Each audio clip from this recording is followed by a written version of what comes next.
Finance మీద వేసినటువంటి special leave petition ని డిస్మిస్ చేయడం జరిగింది.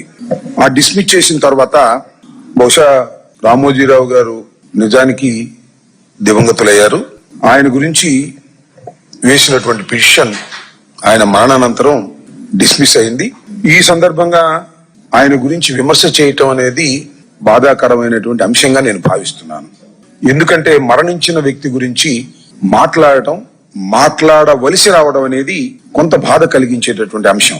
అయినా అనివార్య పరిస్థితుల్లో ఆయన గురించి మాట్లాడవలసినటువంటి పరిస్థితి ఏర్పడింది. కారణం ఏంటంటే ఎప్పుడైతే 20వ తారీఖున సుప్రీంకోర్టులో పిటిషన్ ని డిస్మిస్ చేశారో ఆ తర్వాత ఆయన పత్రిక, ఆయనతో పాటు ఎల్లో మీడియా, ఇంతే కాకుండా తెలుగుదేశం పార్టీకి ఊడిగం చేస్తున్నటువంటి అనేకమైనటువంటి యూట్యూబ్ ఛానల్స్ విచిత్రమైన కథనాలు చెప్పేటటువంటి ప్రయత్నం చేశాయి.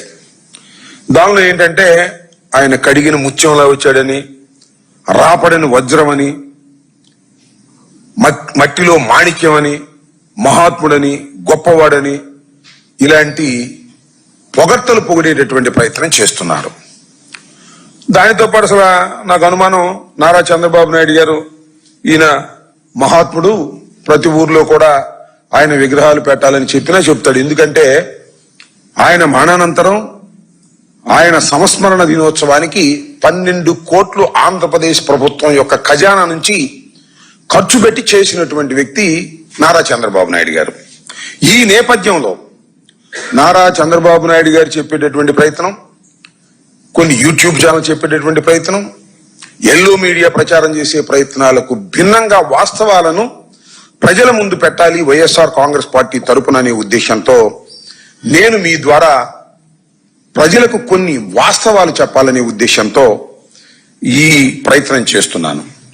చంద్రబాబు నాయుడు గారికి చాలా సన్నిహితంగా ఉండే వ్యక్తి రామోజీరావు గారు. రామోజీరావు గారు రాజకీయ నాయకుడు కాదు, కానీ అందరికన్నా మించిన రాజకీయ నాయకుడు. రామోజీరావు గారు తెలుగుదేశం కాదు, కానీ తెలుగుదేశాన్ని నడిపించేటటువంటి ఒక మహత్తరమైన శక్తి కలిగినటువంటి వ్యక్తి. అలాంటి రామోజీరావు గారి మీద 2008లో అనుకుంటాను ఉండవల్లి అరుణ్ కుమార్ గారు కొన్ని ప్రశ్నలు లేవనెత్తారు. అది రామోజీరావు గారి మీద కాదు, రామోజీరావు గారు నడుపుతున్నటువంటి మార్గదర్శి ఫైనాన్స్ మీద. మార్గదర్శి ఫైనాన్షియర్స్ చట్ట వ్యతిరేకంగా రాష్ట్రంలో, దేశంలో డిపాజిట్లు సేకరిస్తుంది అని. ఆ తరువాత 2008లో అప్పుడున్న ప్రభుత్వం విచారణ జరిపి ఆయన మీద కేసు కూడా రిజిస్టర్ చేశారు. చట్ట వ్యతిరేకంగా ఆర్బీఐ 45(s) సెక్షన్ ప్రకారం మార్గదర్శి ఫైనాన్స్ చేస్తున్నది క్రిమినల్ నేరము, ఇలా వసూలు చేయకూడదు అని కేసు కూడా రిజిస్టర్ చేశారు. దాని గురించి కొన్ని మాటలు ఇక్కడ చెప్పాలి. అదేమిటంటే ఈ దేశంలో RBI, reserve bank of India, finance సంస్థల మీద కొన్ని ఆంక్షలు పెడుతుంది. ఎందుకంటే ఎవరు పడితే వాళ్ళు డబ్బులు వసూలు చేసుకుని ప్రజల్ని ముంచేకోకుండా ఉండటం కోసం. అవి ఇన్కార్పొరేట్ అయినటువంటి సంస్థలు మాత్రమే, లైక్ బ్యాంక్స్, డిపాజిట్స్ వసూలు చేయాలి. ఎవరు పడితే వాళ్ళు డిపాజిట్స్ వసూలు చేయడానికి వీల్లేదు. అంబటి రాంబాబు డిపాజిట్స్ వసూలు చేయడానికి వీల్లేదు, లేదా మీరు డిపాజిట్స్ వసూలు చేయడానికి వీల్లేదు పబ్లిక్ గా. కాకపోతే లావాదేవీలు జరుగుతూ ఉంటాయి. ఎవరికో మనం ₹2 వడ్డీ ఇస్తాం, వాళ్ళేమో ₹2 వడ్డీ ఒకసారి కొంతకాలం ఇస్తారు, తర్వాత అసలు కూడా ఎగ్గొడుతూ ఉంటారు. ఇలాంటివి జరగకోకుండా ఉండాలనే ఉద్దేశంతో ఆర్బీఐ కొన్ని చట్టాలు చేసింది. ఆ చట్టాల ప్రకారం రామోజీరావు గారు చేస్తున్నటువంటిది, ఆయన ఫైనాన్స్ కంపెనీ చేస్తున్నది, ఆయన మార్గదర్శి ఫైనాన్షియర్స్ చేస్తున్నది చట్ట వ్యతిరేకమైన కార్యకలాపం. ఇది నేను చెబుతున్నటువంటి అంశం కాదు. 2008 ఉండవల్లి అరుణ్ కుమార్ గారు ఈ ప్రశ్న లేవనెత్తక ముందే ఆర్బీఐ నోటీస్ ఇచ్చింది మార్గదర్శి ఫైనాన్షియర్స్ కి. 2097లో ఒకసారి చూపించండి.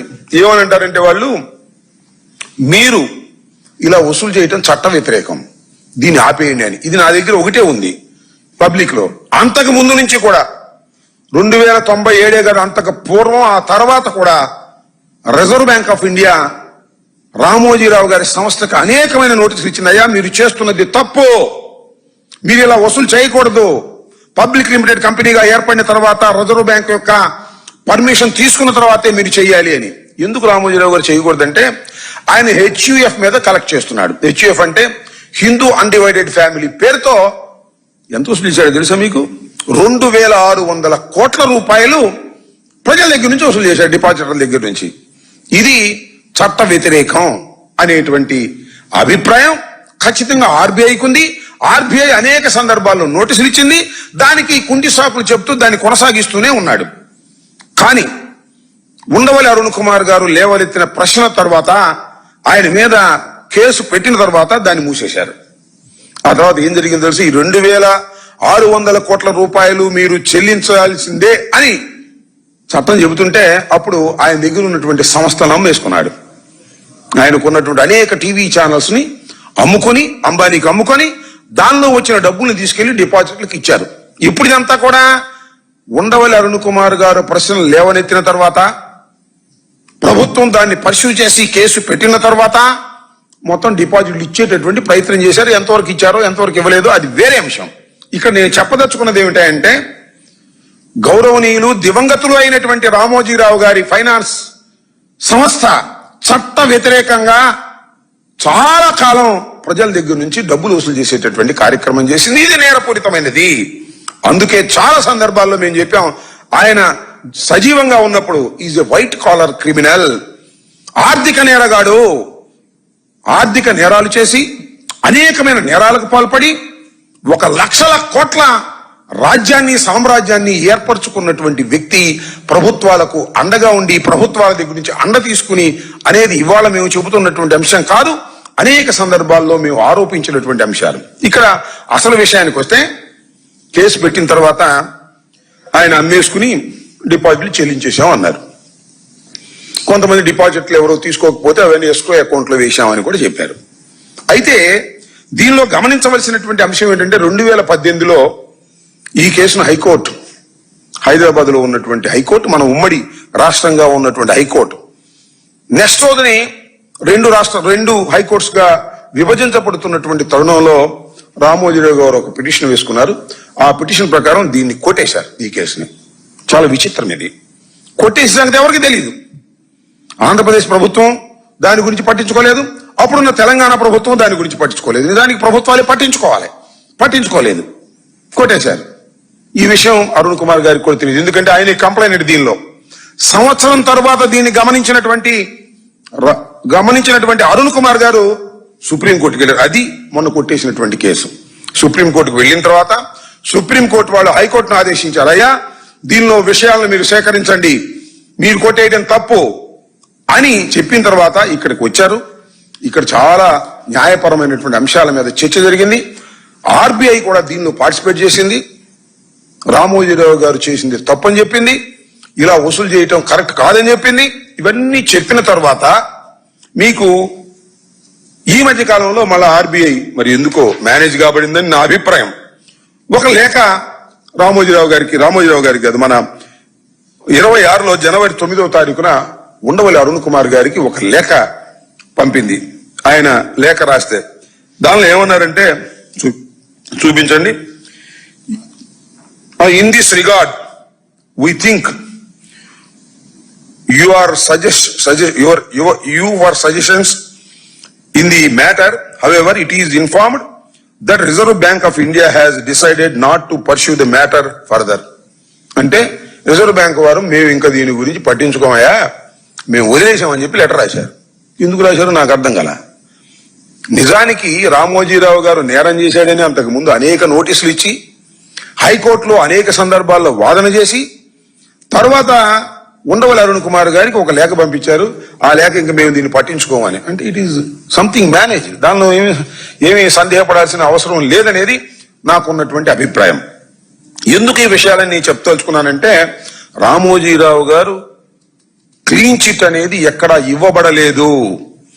రామోజీరావు గారు చనిపోయాడు కాబట్టి చనిపోయినటువంటి వ్యక్తి మీద ఏ విధమైనటువంటి క్రిమినల్ యాక్షన్స్ ఉండవు. దాన్ని కూడా ఇక్కడ మీకు చూపిస్తాను. ఒక వ్యక్తి చూడండి, ఇది ఒక వ్యక్తి మరణిస్తే అతనిపై ఉన్న క్రిమినల్ కేసు ముగుస్తుంది కానీ ఆర్థిక బకాయిలు మాత్రం వారసులు చెల్లించాల్సిందేనంటూ ఇటీవల తెలంగాణ హైకోర్టు ఇచ్చిన తీర్పు. తీర్పే కాదు, సింపుల్. ఇప్పుడు మనం బ్యాంకులో మనం డాక్యుమెంట్స్ పెట్టి మనం తీసుకున్నాం.